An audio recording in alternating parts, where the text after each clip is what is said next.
Hey Forza heads, how's everyone doing? Welcome to the Michelin Road Atlanta circuit. This is the full circuit, we're doing it in GT2. We're going to go through the update and just go through some of the information with the update that people would have covered, and there's a couple of things that I think people haven't covered yet, that is things that the community have asked for that have again been answered, and I think we are kind of getting what we want with the game now. So, you know, let's jump into it. So this is the new circuit, first of all, Road Atlanta Full. As you can see, I used to really enjoy this circuit, and it's definitely slightly more complicated than it used to be. That turn feels slightly tight at the top of the hill.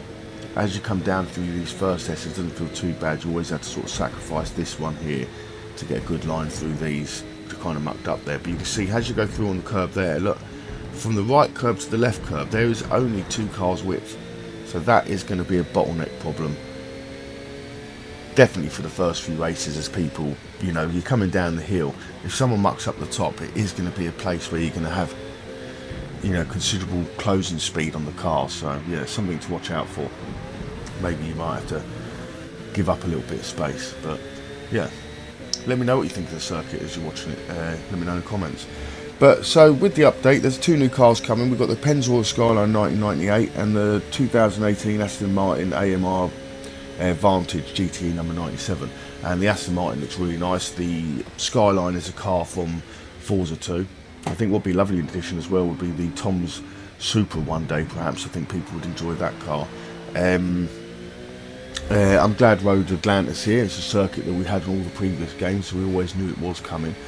I must admit, I'm probably hoping for Bathurst or something next would be my favourite. Let me know in the comments if you've got a track that you're missing from the previous games that you'd like to see added next. I imagine they're all going to come over time as they update them. This track's definitely been updated to how it was previously.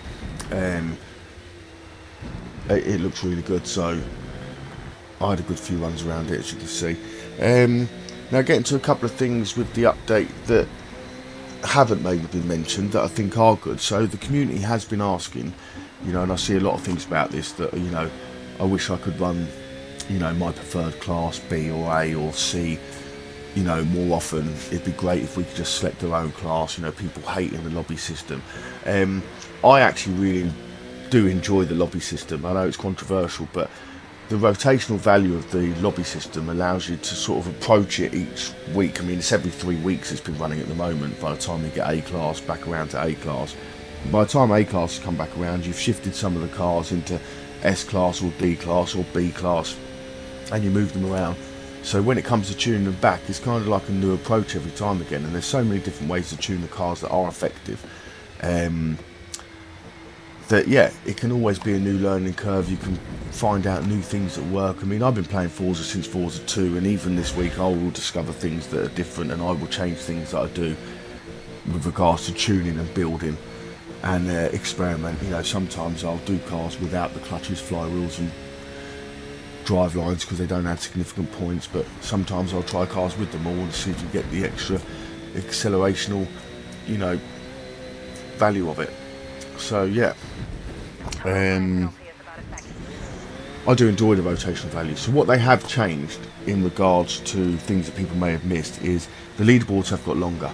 So the leaderboards were reduced in the last update. I think it was possibly one before, but they were reduced to 50 people you could look at, which was a bit annoying, seeing there's generally a lot more than 50 people on the leaderboard, and let's face it, most people aren't in the top 50.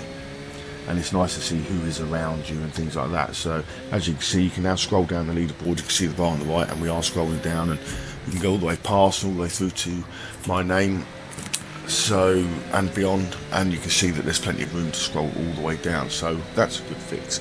Another good fix that they have done is, like I say, we've been asking for the rotational classes, and now moving forward it looks like we're going to have 3 classes running each week, which is going to make it probably a bit more fun and a bit more open, as it were, for people to play in the classes that they want to play.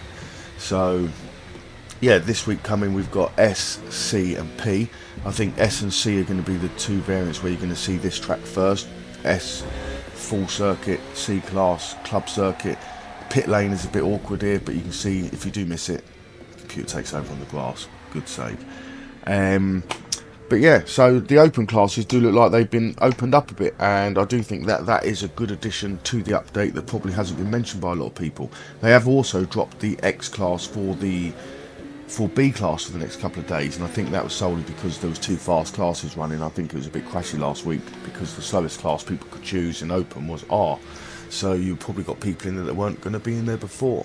But let me know what you think. Let me know what classes you're going to be running next week. Let me know what you think of the track, and I'll see you all soon in another video. Take care, guys. See you soon.